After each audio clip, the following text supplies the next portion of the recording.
Hello Cancer, and happy April, happy spring. This is such a great time of the year, coming out of all that cold, now being able maybe to move outside a little bit more and be a part of nature. And that's something that I know that you really truly appreciate too, right?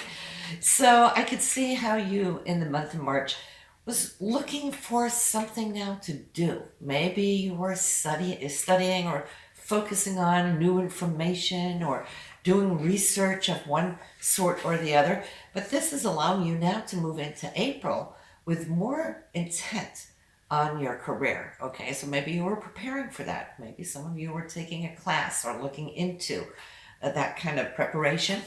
But as we get into April, we have the sun in your career house, and it is conjunct Venus, which is really beautiful, right? It rules, of course, love, money, romance, and all of those things. But see, for those of you looking maybe to get a raise or a promotion, this would be the time of year for you to maybe achieve one, right? And this is what I'm hoping for and praying for you. And not only do we have the sun and Venus in this area of your career, but we also have the new moon on the 11th, okay? And that's when we place our attentions. So focus on that. This new moon here is going to be really not just important to your career per se, because it only comes to this area once every year, okay? So this is the time on the 11th. But this new moon is receiving some really beautiful rays coming straight from Saturn, which I feel for you is everything, because it's really going to give you a grounded energy. It is also sextiling your Jupiter, which brings good news. So you might be able to receive some good news if you're having a review or you're waiting for a job offer. This could be the time here for you, Cancer. And it could also even be you giving a bit of good news out to somebody else too. And of course, if you get a raise, that is good news to your family, right? And friends and whatnot. But it's a friendly, beautiful new moon in that sense. And of course, that is where we place our intentions. So for those of you still waiting for something to take place, put all of your attentions into what it is you're wanting to attain. Because the 10th house is not just career, but it's the goals that we hold close to heart that we're wanting to achieve. She's just very frisky right now. She's still a puppy. She's huge though. She's running back and forth. I hope it's not disturbing you too much. But yes, so I'm loving that for you. And while we're talking about the moon's Cancer, and you're ruled by the moon, so it's even more so super important to you, isn't it? We got that full moon on the 26th. It's going to be in Scorpio. And so it's a very powerful, passionate moon. And it's a sister sign of yours, so it's really going to bring your emotions up as well.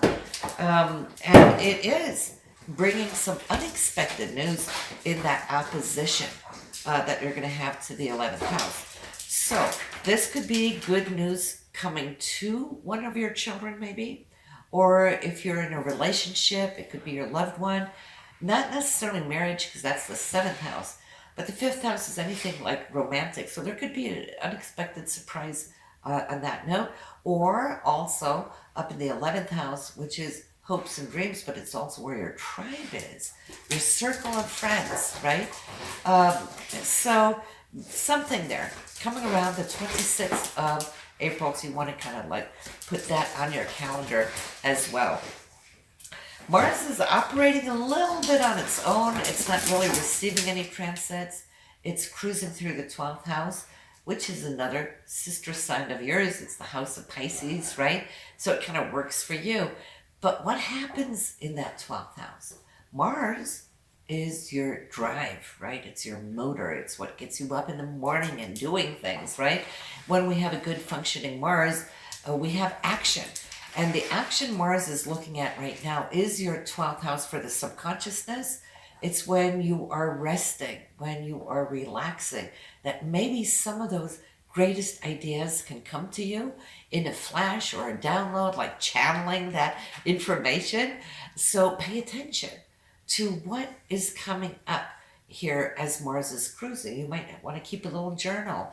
Your dreams might be revealing important information to you. And and that is something that you can take action upon when Mars moves over your ascendants into your first house and starts its new cycle. But I can see there's a lot of creative energy that is bubbling under the surface there, so to speak. She just dropped my paper. Get that? Yes, so you have this unexpected energy that is moving. Uranus is like a box of chocolate. You never know what you get, right? So you're still on that drive. And I love Uranus. I love it because it's so freeing. It really sets us open. It's thinking outside of the box. It's not conventional like Saturn that holds things close here. Uranus is like, ooh, I can do that. Ooh, is that possible? It kind of spikes all the little neurons in our brain.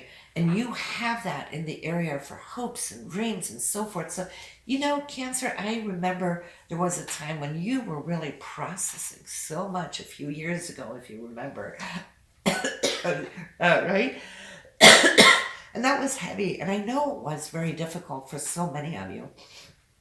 But don't you love your life now? In spite of COVID, in spite of the lockdown, don't you feel that you have been liberating a lot of your energy, right? And the more you get onto that wagon, the more you can see that you will be processing in that sense. Listen to that higher mind, which is the seat also of your intuition. Now, there might still be a little bit for you that you might be researching or curious about, wanting to study. You got Mercury up there in the ninth house. And so I can see you on the computer or on your phone, right? Looking up things, making notes and so forth. And in that, I feel whatever it is that you're researching right now, it can really help you to get ahead in your career. Maybe some of you are taking a course or something right now. And that will help when Mercury goes into your 10th house, where the Sun and Venus already is. So that would be like after this first week of April, you'll see how Mercury is going to join that party and open doors for communications. If you're having a review or having interviews, this is a great time. If you have applications out there, to be doing just that, right? So prepare. That is what Mercury is doing for you right now. I'd like to say that there is, on the 1st of April, you might want to pay attention to that day, because Saturn is in the picture with Sun and Venus, to secure something, and it comes from your area of money, okay, the 8th house. Maybe there's a payout, or maybe you're setting up an investment account. Whatever that is, I feel it's good because Saturn will really ground and secure things for you. And then I'd like to say on that new moon, when it is 6th time Jupiter, you can have a return on it. That will be on the 11th. So the 1st and the 11th. You start something here on the 11th, you should see some kind of consequence or action or fulfillment of starting that new, and then pay attention to the 26th. That's fulfillment, okay, the full moon.